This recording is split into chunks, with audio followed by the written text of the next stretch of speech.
Right. Well, everybody, welcome to this quarter's edition of the Hydrologic Modeling Webinars with HMS. I'm Greg Karlovitz. I am currently the Division Chief of the Hydrology and Statistics Division at HEC. I'm also the HMS team lead. And today what we're going to do is we're going to talk a little bit about some of the updates that have been made to the HMS MET model over the last couple of versions of HMS. We've called this effort the MET Model Restructure. And what we're going to do is outline how all of the changes that we've made to the MET model within HMS are supposed to make modeling tasks for you more routine, more easy to do, and to open up a number of features to you that make building your models a lot better. Our four presenters for today are Tom Brower, David Ho, Mike Bartles, and Daniel Black. Tom Brower is the team lead, or the software developer, the lead software developer for HMS. He oversaw the entire MET model restructure process from design through implementation and made a huge amount of code contributions to it, did a lot of testing, and was involved in every step of the process. So without him, we wouldn't have been here today. David Ho is a hybrid team member that contributes both on the HMS and WAT teams. He did a lot of acceptance testing for the Interpolated Meteorologic methods, which are a huge benefit to us now, and put together a lot of training materials on getting this done. Mike Bartles is an HMS team member. He's also the team lead for HEC SSP. He's contributed as a team member on the MET model restructure effort from the inception through implementation and provided technical assistance, especially to districts migrating their pre-410 Snowmelt projects to version 410. So we'll talk a little bit about what that means here in this presentation. And then Daniel Black is an HMS team member, and after the snow migration was complete, he was working on adding snow parameters to the forecast zonal editors. He made a lot of updates to the forecast zonal editors to make this possible and did testing to ensure that at the end, the product was quality. So a few notes just on logistics for today. We are recording the session. We like to share these afterwards and have people be able to go back and view them if they weren't able to attend in person. So we are recording. If you do have questions at any time during the presentation, please feel free to drop them in the chat. We've got a number of HMS team members who are here on this presentation, are going to be there to answer your questions as they roll in. And at the very end, we've set aside a little bit of time to be able to do a question and answer session. So if there's any questions that didn't get answered throughout the presentation, or if we want to go into more depth about some of those that were asked, we'll have some time to do that. But other than that, I will turn it over to Tom, and he will take it away. All right. Thank you, Greg. Good morning, all. Let's get started with MET model restructure. As we talked about, the MET model in HEC HMS has undergone some significant modifications recently to make modeling tasks easier and more intuitive. On the team, we've talked about this effort, or we labeled this effort the MET model restructure. And so that's what we talk about. The MET model restructure itself is a big effort comprised of subcomponents. So we'll talk about each of those different changes today. And then finally, these changes came into the program in versions 4.9 and 4.10, and then in some of the follow-on activities in 4.11, it just keeps more comes. We've set a strong foundation now for the MET model, so we're able to do more and more with it that wasn't previously possible.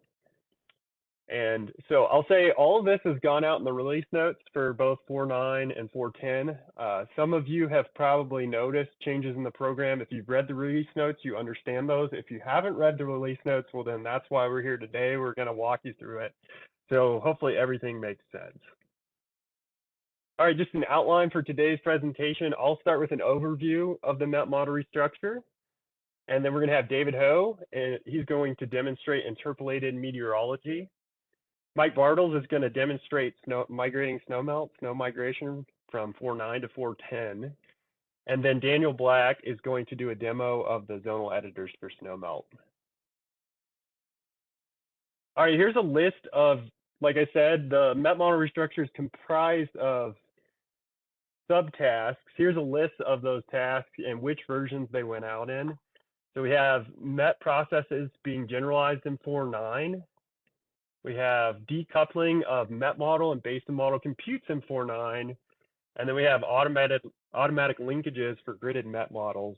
That also went out in 4.9. And these are really foundational, which is why they went into the program first. And then following on those changes, we added the interpolated meteorology.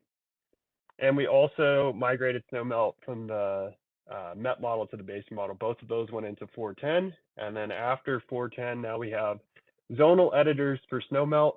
So those zonal editors for Snowmelt was one of the original needs identified that kind of led to Met Model Restructure.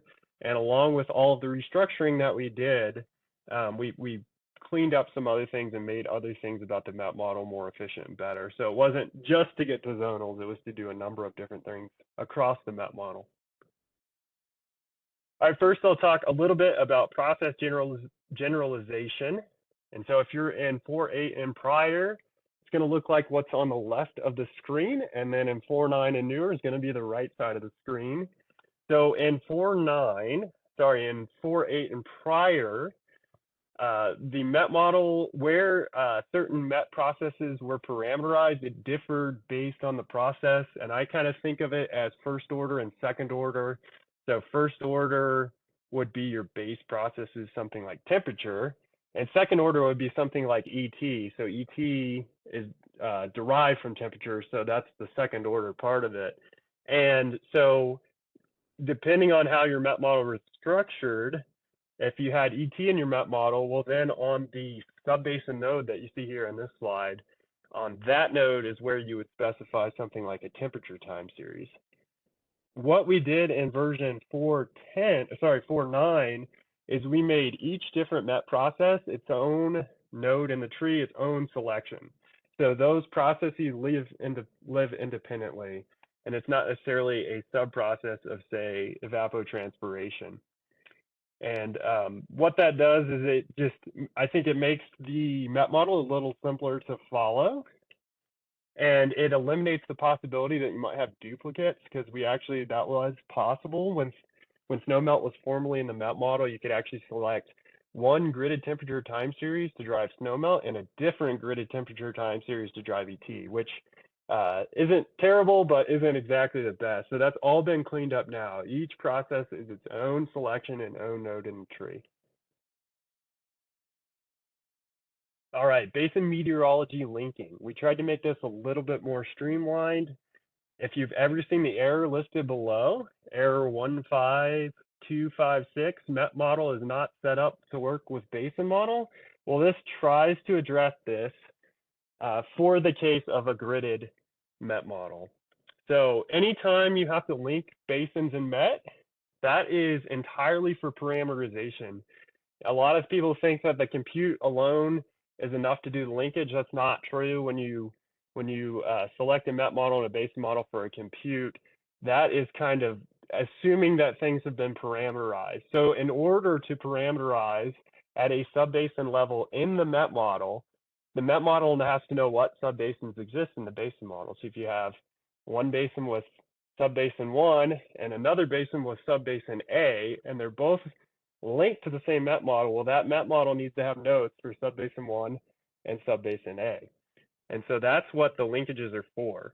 Now, in the case of gridded Met models, where every single process in the Met model is gridded, like precip and temperature, we don't necessarily need to parameterize. We don't need to parameterize at the subbasin level.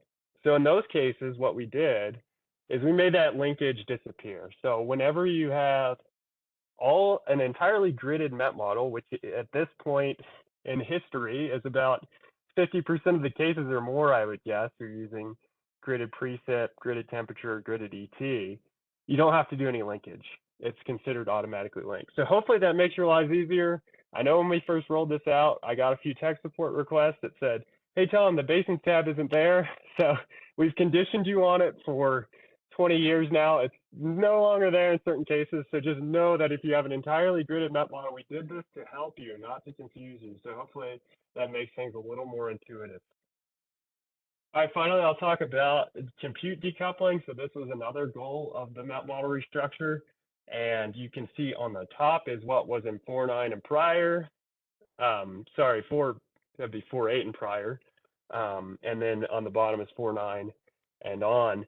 And so compute decoupling in 4.8 and prior, for every time step, both the the Basin model would start, the compute would start at the Basin model, and what actually happens is the Basin model reaches out to the Met model and says compute for this time step. Met model computes the time step, passes whatever it computed back to the Basin model, and it would go through the whole sequence of time steps just like that. And what we did in 4.9 to make things a little bit more efficient is we actually compute the entire MET model up front first, and then we go on to the Basin model compute. When we compute the MET model first, we cache the results, because what in reality, the MET model doesn't change from compute to compute a whole lot. Most of the time when you're calibrating, you're changing basin parameters. And so the idea here is that we go ahead and compute the MET model for the entire simulation, and then we reach out to it from the Basin model, a cache result, because once again, the MET model isn't exactly where you're doing a ton of calibrating. So usually we can just compute it, cache it, and then use it over and over again. So this should allow for slightly more efficient computes, especially when you're computing repetitively, say in like a calibration type scenario.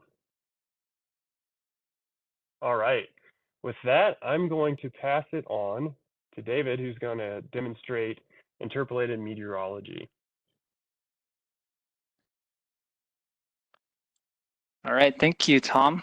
So yeah, I'm excited to share with you guys the interpolated meteorology feature that was made available in version 4.10 of HMS. So hopefully you guys have been able to use this feature if you need it for your project, or at least knew that this was available to you. So the interpolated meteorology, this lets you interpolate values based on point data. So you can estimate values essentially anywhere in your watershed.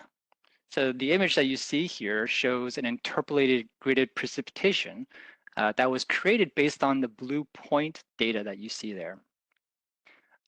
So the interpolated meteorology doesn't just have to work for precipitation. It's pretty flexible. It can also be done for temperature, wind speed, even long wave radiation. So the interpolated meteorology, it lets you create a gridded data set if you are using a gridded domain, or you can also just simply interpolate to a point location if you're not using a gridded domain. But I would say the great thing about this method is that you can create gridded data sets from point data. So why is this useful? The interpolated meteorology helps you estimate values at places where you just don't have data. And it does it based on Tobler's first law, which just simply says that near things are just more related than distant things. And so for meteorologic type of data, this law applies pretty well. So for example, something like temperature, we can expect that temperatures that are close to each other will have more, the values would be more similar than values that are farther away. Another great use case for this method is that you can create historic gridded meteorology. Nowadays, we have lots of gridded products that are available, which has been great for modeling. But these products typically are available for more recent storms. If you're trying to do storms like pre-2000, gridded data sets aren't always readily available. And if they are, they're probably not at the spatial scale or time scale that might be useful for watershed modeling. So you'd have to end up generating your own. And so this method lets you do that. So this method could also be used in conjunction with visualizing the storm spatially and temporally using the spatial results feature in HMS. As mentioned, you can also define your own grid cell size and time step. And then the last point is just letting you know that we don't have to rely on external software to generate gridded data sets. So this is just speaking specifically to Gauge Interp. So we no longer rely on Gauge Interp to generate gridded data sets, historic gridded data sets. And now this can all be done within HMS.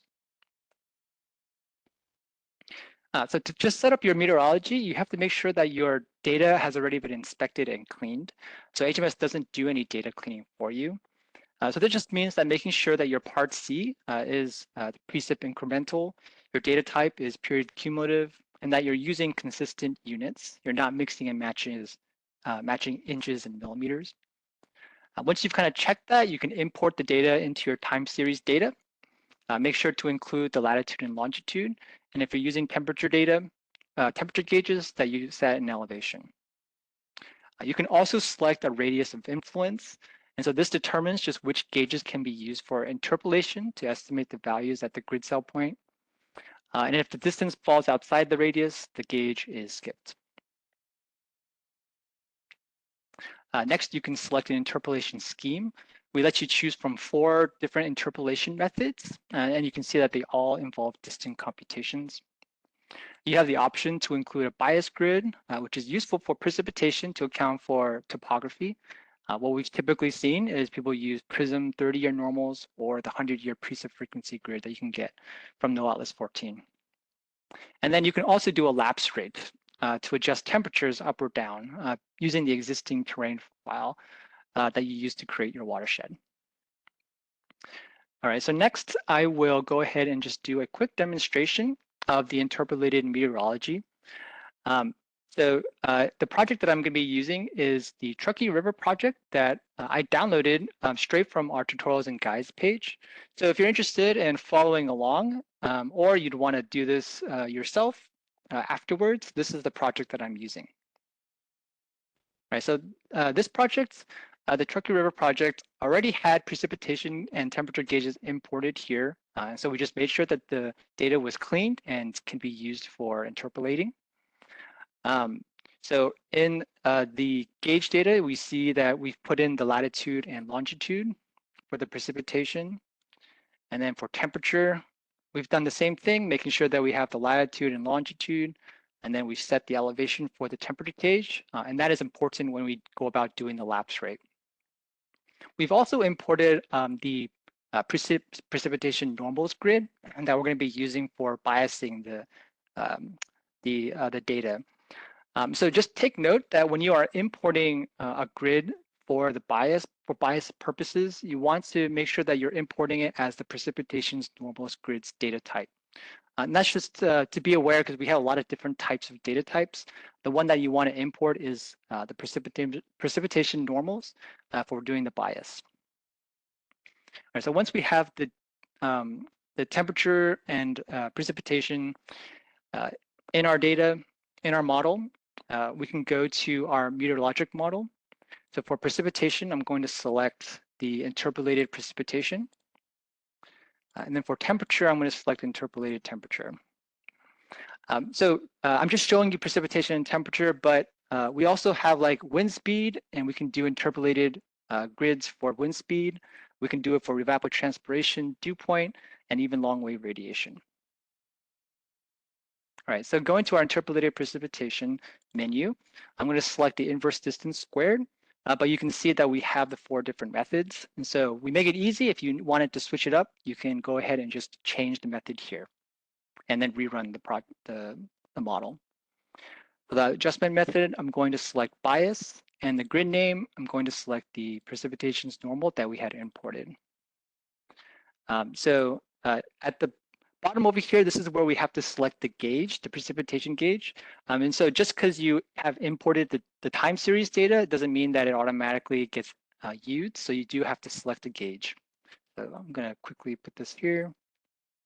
So we have all the gauges that we had put into the model. Next, I'm going to move over to the interpolated temperature.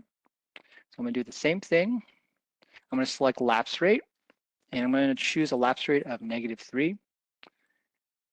And then I'm going to put in the gauges that we had selected. All right, so at this point, we are ready to run the model. So we just head over to our simulation. I have a simulation already set up. So I'm just going to click the compute.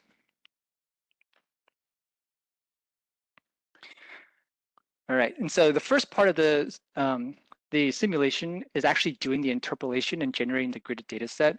And so you can see that actually went by pretty quick. So the simulation now has been completed here. One of the cool features that I mentioned was that we can view spatial results now in our map window. To do that, you just have to make sure that your spatial results is set to yes, and that you have set a spatial interval. Once you do that, the spatial results combo box here should be active. So we're going to take a look at the cumulative precipitation, and we can press the play button here. And you can see that here, this is the gridded precipitation that was generated based on these point data using the interpolated meteorology method here. And so just to kind of review again, each of these grid points, these were generated based on these point data that you see here. Right, and it's going to be giving the greatest weight to the gauges that are closest to it. So if we were going to look at this location here, this point value, this grid value is likely generated from this point, and this point. And the greatest weights were given to the gauges that were closest to it, as well as also the bias grid that we had added to it. Lastly, I just wanted to point out too that once you've generated the gridded data, you can also view the generated precipitation data or whatever meteorologic data that you generated in your project folder. So you can actually view the gridded data in DSS in your project folder here. All right, so that's what I wanted to share with you guys. Next, I'm going to pass this over to Mike Bartels, and he will tell you about snow migration.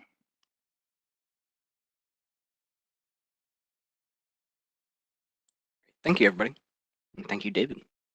Like David said, I'm going to talk to you about snowmelt migration. Don't worry, I'm not going to PowerPoint you to death. We're just going to do one slide, then I'll jump in a demo and show you what's going on in the actual software. So first and foremost, snow accumulation and melt are land surface processes and not meteorologic processes. Prior to version 4.10, we actually treated those as meteorologic processes. We allowed you to access the component editors and select methods and enter parameters and whatnot.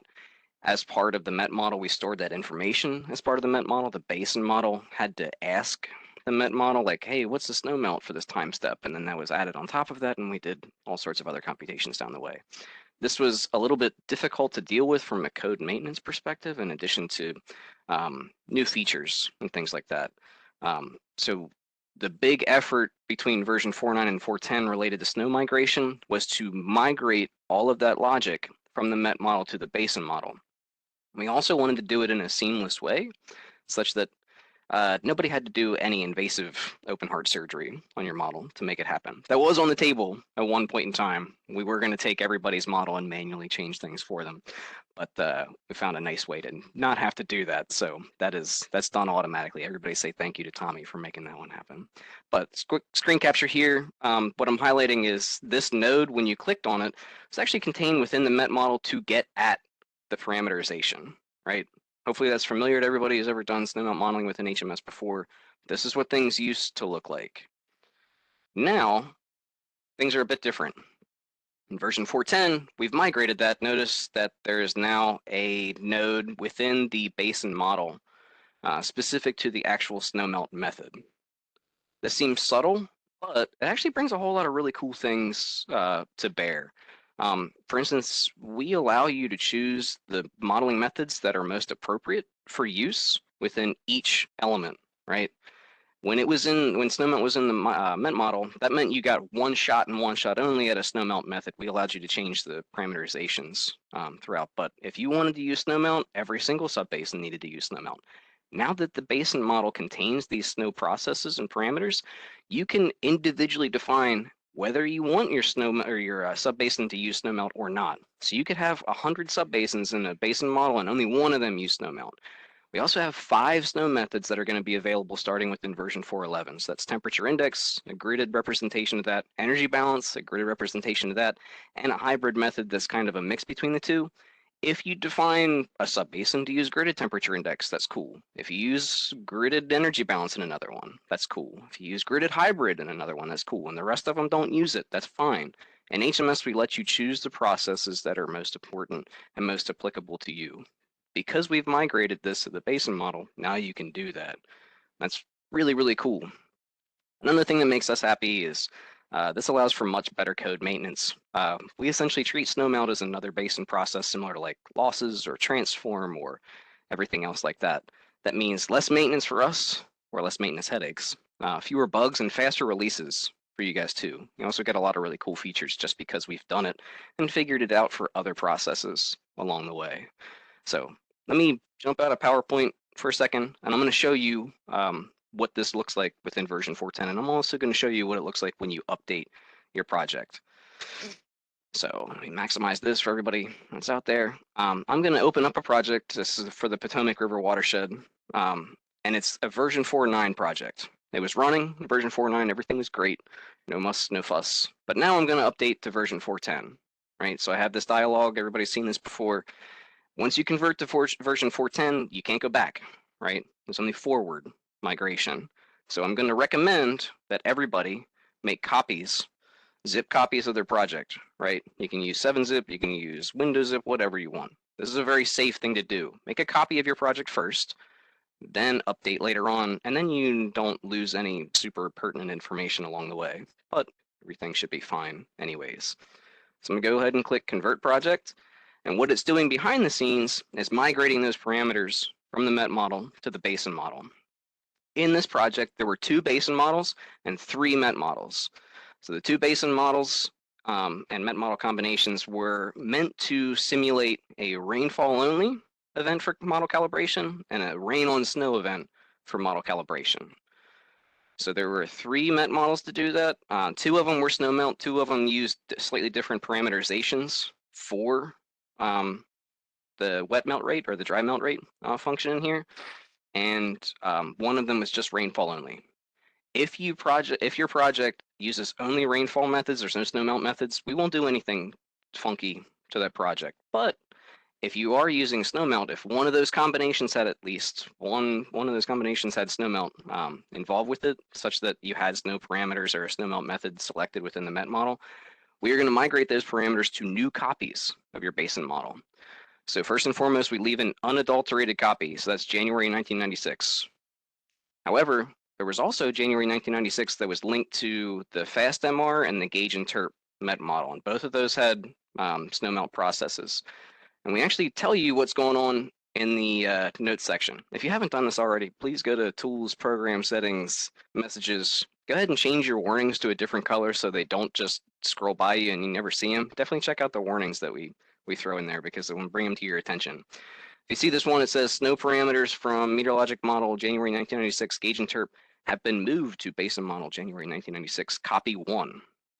So the parameters that used to be, the snowmelt parameters that used to be in Gauge Interp are now in copy 1. If I open that up, I expand a subbasin node, and I go and check out gridded temperature index, that's where all these parameters live now.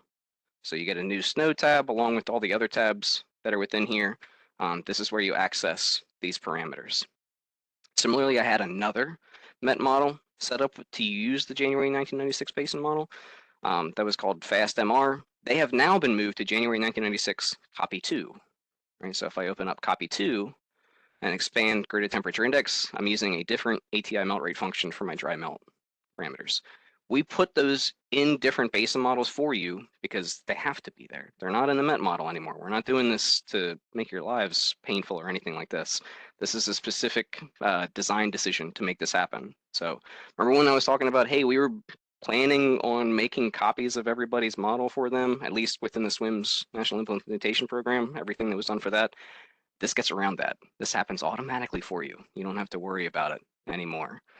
And if everything computed just fine before, you should be able to go ahead and select, this will be this one. You should be able to go ahead and select any of your copy of your simulation. So I got a couple of them set in here. And let me just do January 1986. So this computed just fine in version 4.9. We do this migration for you automatically. There's no problems. It'll compute for you in version 4.10 too. So you don't have to worry about it. You open your project up, you do your migration, and everything is okay. It should compute just fine. One other thing, when that one's finished, I do want to show you real quick how you get to the global parameter editor for all these. So if you used, I think that was version 4.7, correct me if I'm wrong, Tommy, on that one, where you added the global parameter editor for temperature index. That is now available for your MET model parameter, for your snowmelt parameters as well. Same setup. If you have a Basin model selected, go ahead and click parameters, snowmelt, and then temperature index, gridded temperature index, whatever, and up pops global editor that allows you to modify every single parameter for the entire Basin model. So let me go ahead and do that. I'll show you what that looks like.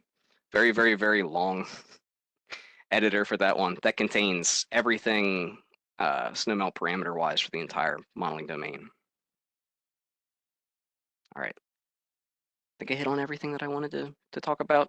If you do have any questions on snowmelt migration, please hit me up. I'd love to discuss. With that, I'll give it back over to Daniel.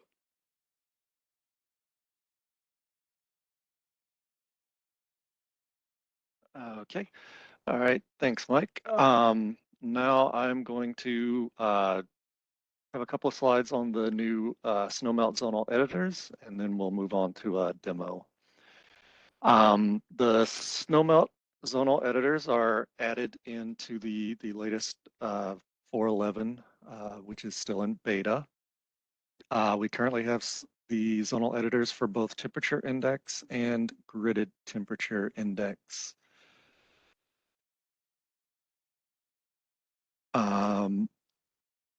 The purpose of the zonal editors is that we can apply values across all elements within a zone that we establish, or we can use override values to apply values to individual elements within a zone. And this, similar to the global editors, it allows us to quickly apply changes to one or more snowmelt parameters. But the caveat there is that these are temporary changes. They don't actually change the base values that we've established. So I will just jump right into the demo. So here we have a basin model with 4 subbasins. 3 of those subbasins are the various sections of the middle fork of the American River. And the 4th subbasin is Duncan Creek, which is a tributary to the Middle Fork American. All 4 of these subbasins are using gridded temperature index for the snow method. What we want to do first is ensure that we have our zones set up. So we can do that by going to Parameters and Zone Configuration Manager. I have 2 pre-existing configurations set up using generic names, configuration 1 and 2. We can look at each zone configuration individually. So I'll use configuration 1. We can click on the zones button, and that shows us that we have 2 subbasin zones established for this particular configuration. We have American and we have Duncan. We can look at the elements of those zones using this tab. We can see that the American zone consists of all 3 of the Middle Fork American River subbasins. And we switch that to Duncan, and we can see that the Duncan Creek is the only member of the Duncan zone. Any unassigned subbasins would show up over here. So now we can go to the Compute tab and click on Gridded Forecast. And we would have to select a snow configuration. So in this case, I already have configuration 1 selected. And we also have a loss rate configuration selected. We don't have a selection for transform, base flow, or routing. So if we click on the Compute tab and go down to Forecast Parameter Tables, we will see the available tables. And these are based on the configurations that we have selected. So we have a loss and a snow selected down here in our component editor. So I'm going to open up the editor here for the snow. And just like all of our zonal editors, they are divided into an upper portion and a lower portion. The upper portion of the editor is zone-wide adjustments, and the lower portion is individual member elements of that zone. So here we have the American zone selected, and we see the 3 American River subbasins included. If I switch to Duncan, then we see the Duncan subbasin. So I'm going to switch back to the American. We have 2 columns for each value. The first column is the base value that is established in the component editor in the components tab. And then the second column will be the adjustment value. And again, these are temporary adjustments. They only apply within this editor, so they don't modify the values permanently. What we can also do using the lower component here is we can establish a zone-wide change. So if we wanted to change this to 33 degrees, we can do that, and then we can set an override here and make it, say, 31. And when we apply those changes, you can see that the these two subbasins have the 33 that we applied up here zonally, and the override value of 31 stands for this. It's also cool to note that you can use incremental changes. So we can specify like, +2 if we want to add 2 degrees, or we can use multipliers like 0.8 to get 80% of the current value. In this case, I'm just gonna specify 40. We're gonna apply that, and then we're gonna compute. We can compute directly from the zonal editor here. We can then go to our results tab, open up the alternative, and we have a snowmelt graph for each of our subbasins now. And if I expand that, you can see that the PX temperature is showing the adjusted value of 40 that I specified. It's, I guess, also important to note that this is the first iteration of this editor. It's still under development, so we would be happy to get any kind of feedback from it that you might have. But we are, pretty happy with the results that we have so far. So that's the end of my demo. So I will turn it over to Tom.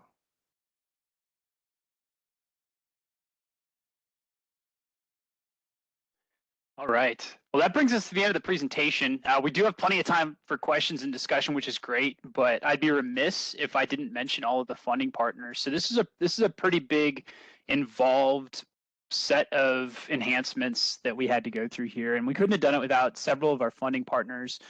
The SWIMS National Implementation Program, the Mississippi River Geomorphology and Potamology Program, the ERDIC Environmental Lab, their Water Quality Research and Development Program, and then also the Headquarters General Investigations Programs were all funding that were used for various parts of this whole process. And so the beauty of a lot of this is that we can continue to enhance what we're doing in the MET model based on a lot of these changes that we've made.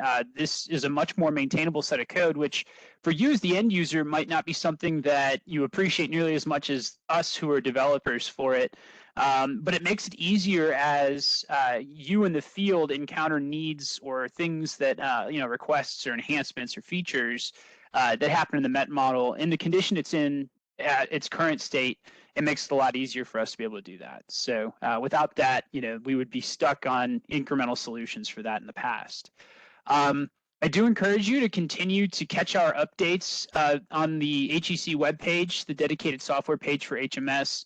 And then if you want, we have an email list. I know I reached a lot of the folks who are on this call via our email lists. You might have gotten 2 emails if you're on both the Community of Practice mailing list and also on our email list. So I apologize for the multiples, but to be sure that you never miss an email, please do subscribe to our email list. It's very easy to do. There's a link on our webpage that explains to you how to do it. So what I want to do is I want to go back and I want to make sure that some of the questions that have been asked get highlighted. One of the questions that did come up kind of internally was, with the migration from prior versions of the MET model and all of the things that happen when you upgrade your MET model to a more recent version for snow modeling, do you need to, or should you, or how do you clean up your model when you've undergone a snowmelt migration? Well, yes, Greg, you should do that. It's a very good point. Let me go ahead and take control back over here real quick and show you guys what I mean. So let's revisit real quick what happened.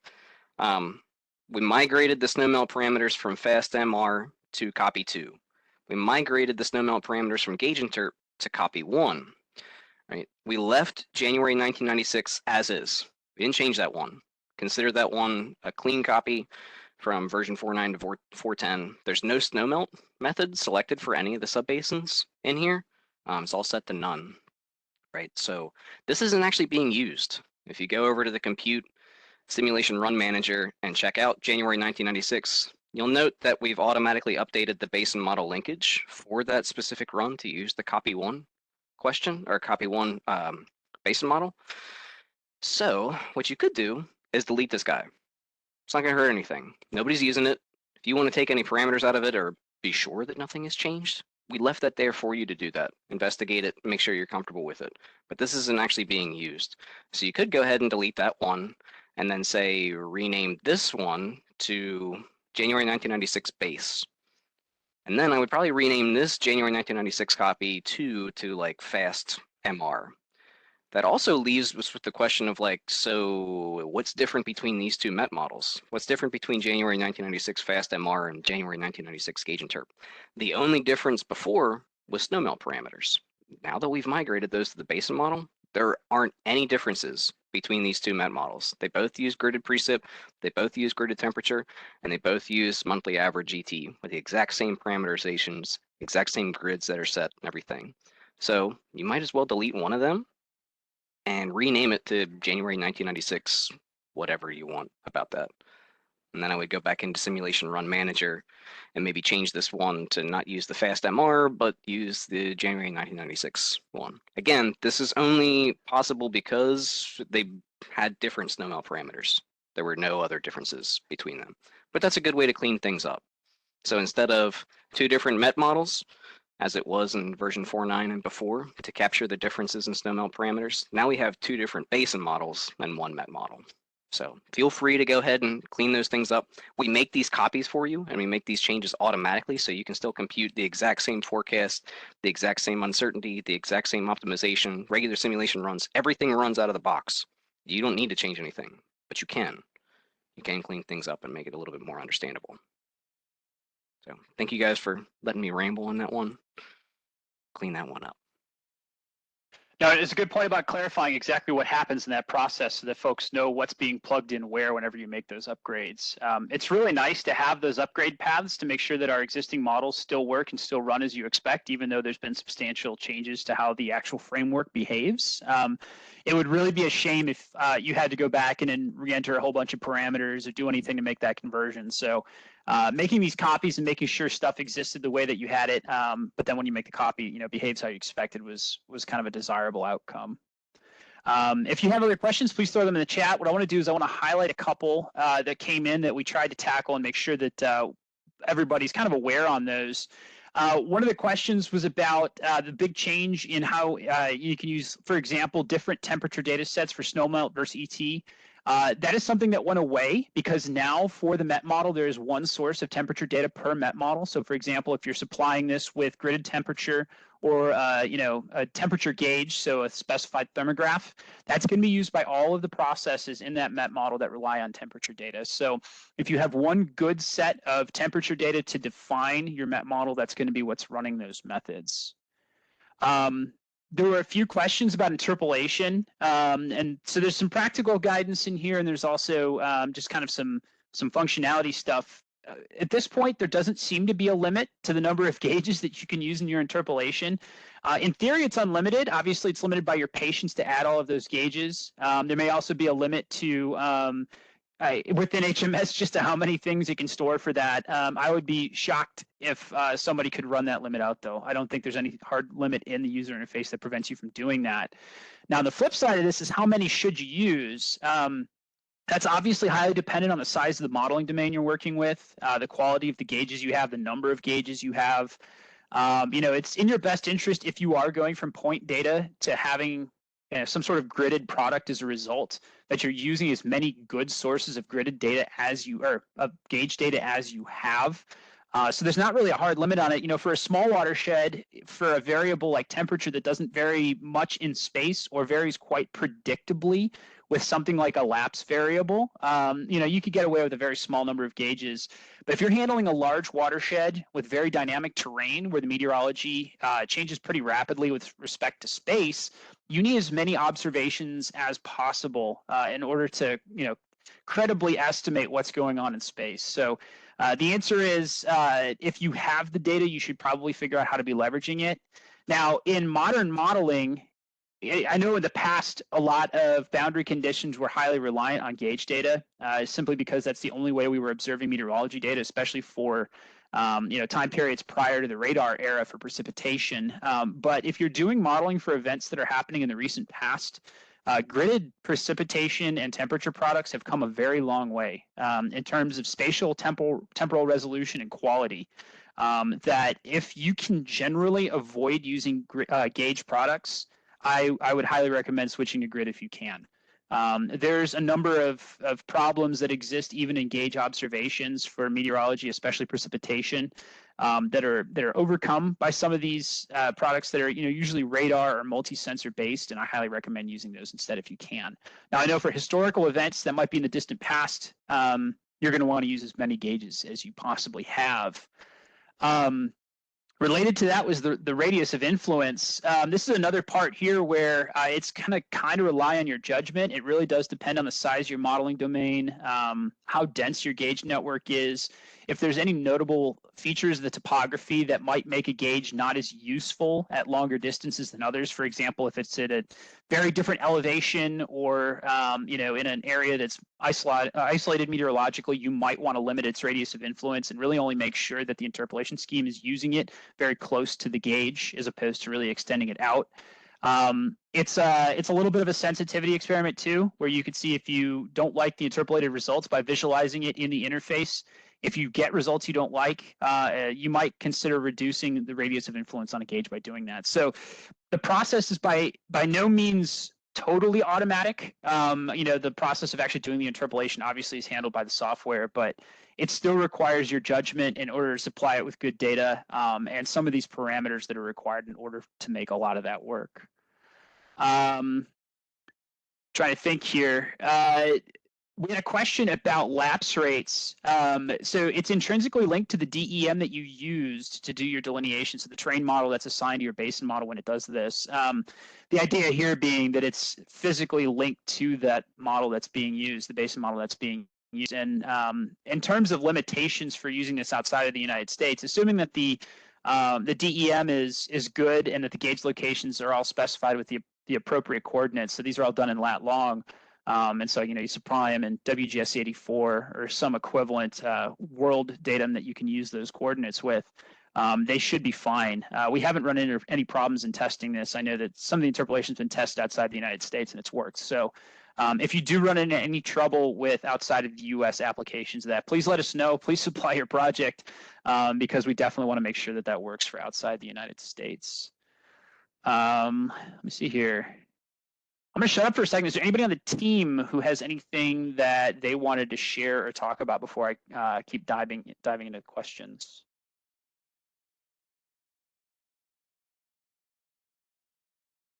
I know you just mentioned gridded data, using gridded data where possible. So we didn't cover that explicitly in this presentation. We've covered it in a number of presentations before. I can't put my finger on any one in particular. They're out there. But this is a great table. So take a look at this. It gives names of data sources. It also gives periods of record for those data sources. So when the data is available, and it gives the locations to download. And with all the recent tools in HMS, the Vortex utilities, some of the other gridded data servers that are out there like Cumulus, there should be no problem getting data for recent events. Now I know in the historical past, it's not always present. So if you're modeling that event from 1965 or something, you might be using gauges whether you like it or not. So that's why we went ahead and included it in the map model. We thought it was, even here in 2022, we thought it was still important to have that interpolation functionality, and we thought to modernize it, right? So Gauge Interp, an old C++ program written I think in the 90s, maybe earlier. and kind of not what users expect in this age for a tool. So we sought to modernize that. That's what you get in the HMS Met model. With all of that said, if you can use gridded, please do, because it's probably, there's a number of reasons, like Greg talked about, why that's a superior data source.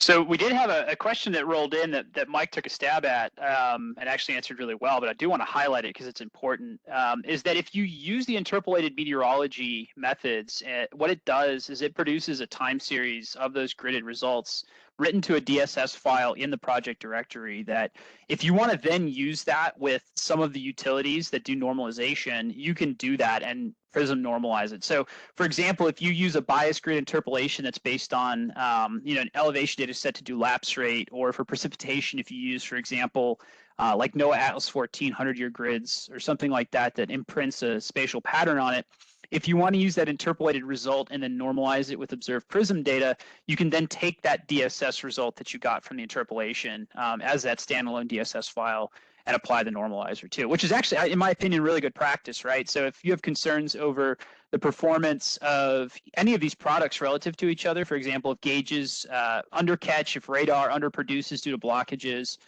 any of the limitations of these data sets that you can combine them up using a normalizer, something like that's produced in Vortex that produces a normalized data set as a result of the interpolation. So I definitely think that that's the right way to do it, is use as much information as you can about those events to make that interpolation credible. It's the best practice and the best way to make a good estimate for those events. Mike, do you want to talk a little bit about the future of snow modeling? Sure. You keep setting me up, dude. I love this. Snowmelt modeling is rapidly progressing. I'm loving it. For the past 15 years, something like that. I think it was post 3.0.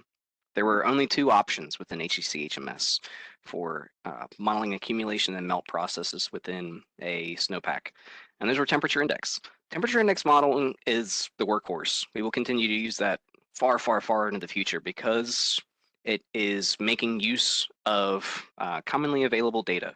If you've ever had the opportunity to mess around with temperature or with energy balance methods, you quickly find yourself confronted with needing 10 different boundary conditions as opposed to 2, and so many different parameterization schemes that it makes your head spin. Anyways, those energy balance methods, the gridded energy balance and banded energy balance methods, have been added to HMS. They're available within version 4.11. I think our latest beta 7 is on our website, so you can go ahead and download that and play with it. I'd love to hear it. There's a mix between the two, or at least space between the two, that will be hopefully filled by the gridded hybrid method. So if you saw in chat a question from Josh or the point asking about north-south facing slopes, that is a real thing, right? The sun in the northern hemisphere shines from the south. So if you have a north-facing slope, it actually receives significantly less radiation, and you'll commonly find that there's still snow remaining on the north-facing slopes and on the south-facing, right? The gridded hybrid method has the ability to do that and take that into account. Really cool method that was developed by Mike Fulham when he was at the Arctic Coastal and Hydraulics Lab, that's been added to HMS. It's also available within version 4.11 as well. I'd love if anybody was willing to play with it. Let me know what they find. The cool thing about gridded hybrid is it doesn't require any additional boundary conditions. It's just precip and temperature. We're still making a couple of tweaks on that one. So more stuff in the future to come there. I would like to do an additional presentation in the future solely related to just new snowmelt methods. But now you got a whole bunch of different choices, which dovetails really nicely with the fact that you can choose different snowmelt methods within your basin model too. Like I said, you can have 5 different snowmelt methods that you choose from, in addition to the none method. That is an actual method, we'll say, now that I have to write code for that. That takes effort. So cool stuff. If anybody is interested in talking snow, it's time of the year. Tommy's got some good pictures of snow too. You can throw this back up, dude. It's quite snowy here in the West Coast. Yeah, we've had some good snow so far. That is Soda Springs, California, right there, looking out my window. So lots of snow out there. Hopefully it keeps going. We need it out here in the West. So I'll take a second real quick just to talk about where things stand with the releases, because we talked about a number of things today. Everything you saw today, with the exception of the zonal editors, is in 4.10 or prior. It's the release versions. It's out there. You can use it. The zonal editors and all of the new snow methods that Mike's talking about, those are in 4.11, which you can also get to as well. That's just our beta version. So by all means, get out there and test the beta. We love when you test the beta because that is really the easiest place for us to jump in and fix things. If, it's the rawest features, we acknowledge that, so things could go wrong, but it's also the easiest and freshest in our minds to go in and fix things. So we definitely encourage you to, use that beta. If you don't feel like you're ready to make it that step, the more stable version would be 4.10. And I highly encourage all of our, especially our SWIM Snowmelt implementations, to try and go through those migrations sooner rather than later. And by all means, if you have any trouble or problems or questions as you go through that, please reach out. Like Mike said before, I know Mike personally sat down with Omaha and helped get most of their snowmelt basins migrated. I worked with Baltimore and tried to help them get all of their snow basins migrated. Those are the only two we were talking about yesterday. Those are the only two districts that we're tracking. So there's a number of other districts out there. Either you've done it and not told us, or you haven't done it yet. Feel free to reach out if you have any questions going through that. We would love to see you get these things migrated and utilize some of these great new features that will help with snowmelt modeling, and especially real time. Those zonal editors were highly demanded from this. What is it? I forget the name of the snow group. What's the name of the snow group, Mike? I forget, but that was a big demand feature. Oh, WMIST? Was it WMIST? Anyway, there's like the whole group of forecasting districts that do snowmelt. So that was a highly identified feature, and so we tried to deliver on it. So we did. Here it is, a couple of years after the initial request came in. We went through this entire Met Model Restructure process. We've delivered it. Would love to see you use it and use it effectively. Yeah, and I definitely want to make a pitch for the beta testing that we're constantly rolling out. Well, so we've accelerated our release process. I know we've talked about that quite a bit, but the betas aren't half-baked. They're in a very good place once we push them out the door. And if you want not only the most recent features and enhancements, but also the most recent bug fixes, that's one of our big thrusts in the beta testing program. Is we're getting that newest beta out to our website as fast as we can, so that those bug fixes are out to the field. If you're in testing on any of those things and you've got projects that you want to run with the most recent versions, and if you come across anything that doesn't behave how you expect it to, or it breaks, let us know. Like we're kind of a weird bunch in that we get very excited when people tell us what's broken so that we can fix it. It's not a bad thing. We don't take it like personally or anything like that, and are going to be upset with you for finding a bug. We actually would rather you told us where it was so we could fix it. And oftentimes we'll request your project like to zip it up and supply it for us so that that we can reproduce that on our end. And if it turns out to be a big bug, sometimes your project becomes a testing poster child in the future, right? We'll keep testing and make sure that problem doesn't come back. So we really value all of our beta testers and everybody out there in the field who's trying these new features and putting the software through its paces so we can make sure that we're getting the best software out to the field that we can. Yeah, so if there's any other questions, you can get a hold of any of us on the team. There's also the HMS inbox. You can always send an email to that. I'll also make a pitch for our discourse page. If you're within the core, you can always go to our discourse, post a question, post praise if you want, but definitely contribute to that knowledge base as well. Always looking for people who have know-how in the HMS realm to help with that.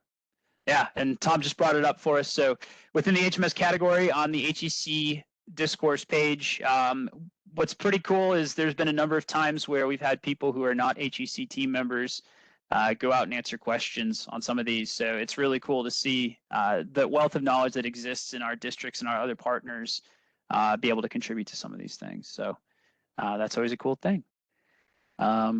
But with that, that brings our session to a close. We look forward to hosting another one next quarter, and we'll get our announcement out when we've got a topic picked and our presenters all set up. And I sincerely appreciate your participation, all your wonderful questions. If we don't hear from you, have a happy set of holidays and a happy new year, and enjoy hopefully some well-earned time off. and we'll look forward to seeing everybody in 2023. So with that, we are signing off. Thank you very much. Thank you. Thank you.